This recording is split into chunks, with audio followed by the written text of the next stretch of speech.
Solute, suppose solute, the amount of solute is expressed in terms of mass. In terms of mass usually means what? Gram. Let us consider it is expressed in terms of mass, that is gram. And solution, we will consider now solution. Solution here, first case will be your volume. Volume. We will measure the volume of the solution in either cc, cubic centimeter, or the same is ml or liter. Cc means ml or liter. Why we consider the volume of the solution? Let us clarify. What we are knowing, in a definite volume of a solvent, some fixed amount of solute can be dissolved at a particular temperature. Means solubility of a solute in a particular solvent.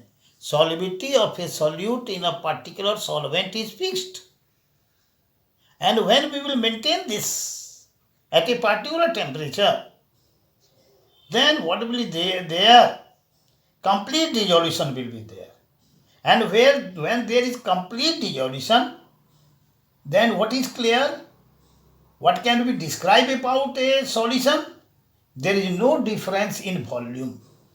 That means volume of solvent will be the volume of solution. Volume of solvent will be the volume of solution. Volume of solvent will be the volume of solution. Now the question arises, where the solute particles go? Where the solid particles go? In terms of any amount, we add huge number of particles, very large number of particles in same volume of water or same in a definite volume of solvent. Now the question arises, where the solute particles go? Where the solute particles will go? Dear friends,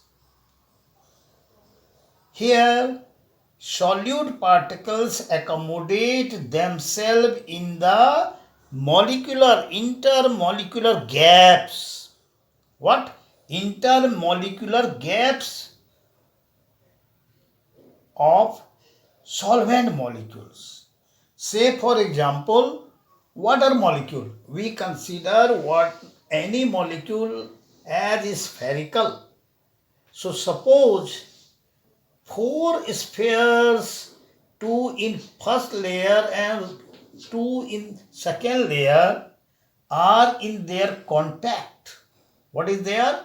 2 solvent molecules of first layer and 2 solvent molecules of the second layer or any layer are in contact, in direct touch.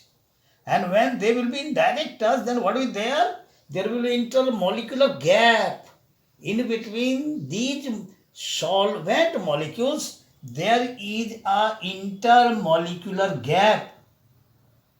So, during the course of dissolution, what happens? The solute particles enter. What? The solute particles enter in the intermolecular space or gap of solvents molecules.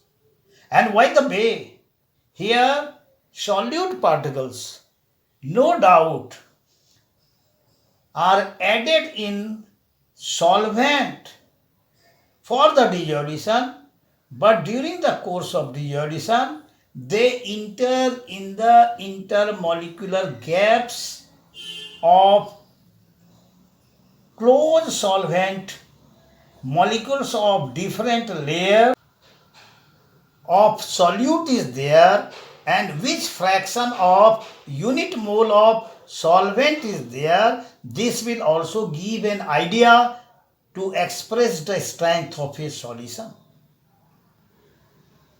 Next,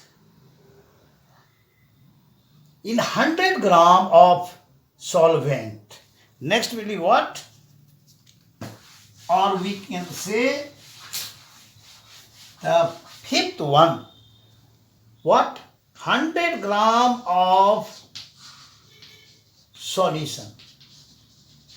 100 gram of solution. In 100 gram of solution, what is the amount of solute? 100 gram of solution, what we consider the amount of solute?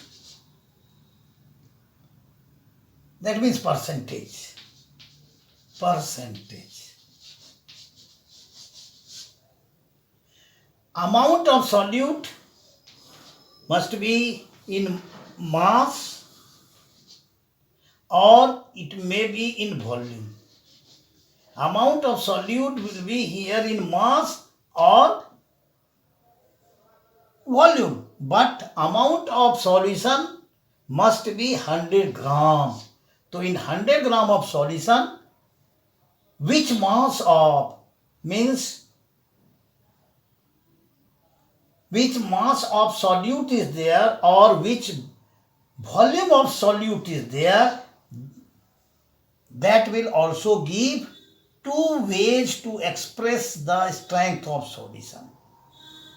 And last but not least, here in 1 million part of solution, 1 million part of solution, what should be there? 1 million part of solution, we consider the mass of solute.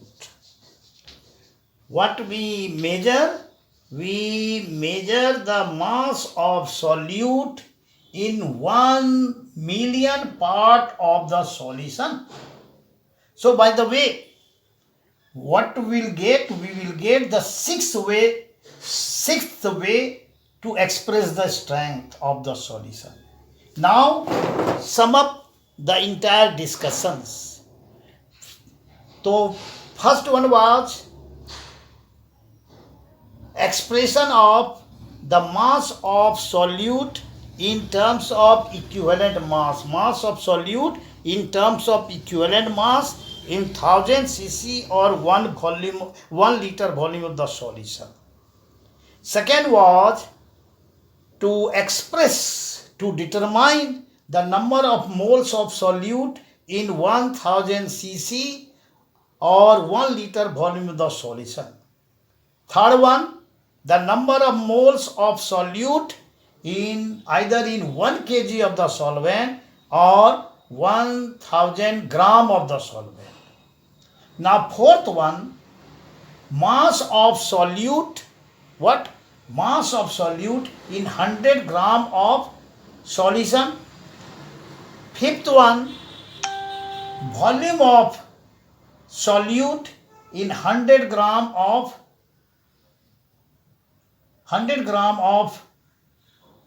solution. And last but not the least, mass of solute in 1 million part. 1 million part of the solution. So by the way, we decided the 6 ways to express the strength of the solutions. So this is enough for today. Next day we will elaborate each one by one, and my emphasis will be on introduction of equivalent mass of different types of solutes and how to calculate the equivalent mass. This is not a part of CBSE curriculum. So thanks to you all for this discussion.